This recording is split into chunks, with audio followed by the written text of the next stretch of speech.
I made it back home from Walmart. I'm alive. I got a bunch of these boxes, this little box set, but then I realized I might not actually be able to fit anything that I got for the care packages in these boxes. Let's see.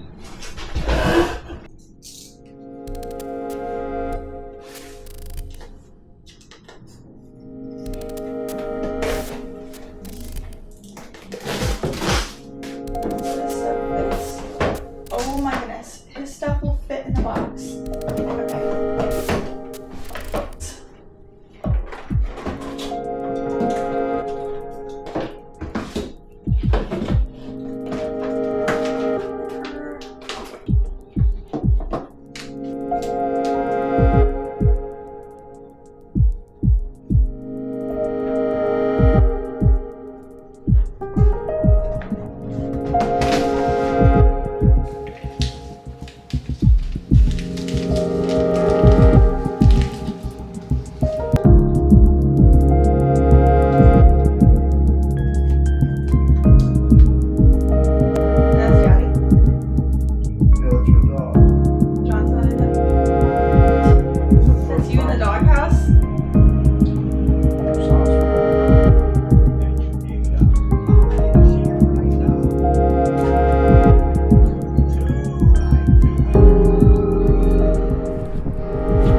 This heat watch, extreme heat watch from the National Weather Service, it goes into effect tomorrow afternoon all the way up until Tuesday evening. And so you're going to want to be mindful of that as we approach these triple digits there. Red Cross shelters open daily 10 a.m. to 4 p.m. for anyone needing to cool off.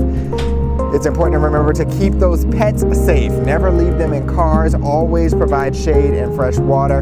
For cooling site information, just call 211 or call 911 for heat-related emergencies. Now, remember that extreme heat can lead to some serious issues for you. We're talking heat stroke, heat exhaustion, and in some cases, even death. So coming up in about 30 minutes, I'm going to go over some of the signs and symptoms you can watch for. Live downtown, Travis Cummings, 5 on your side.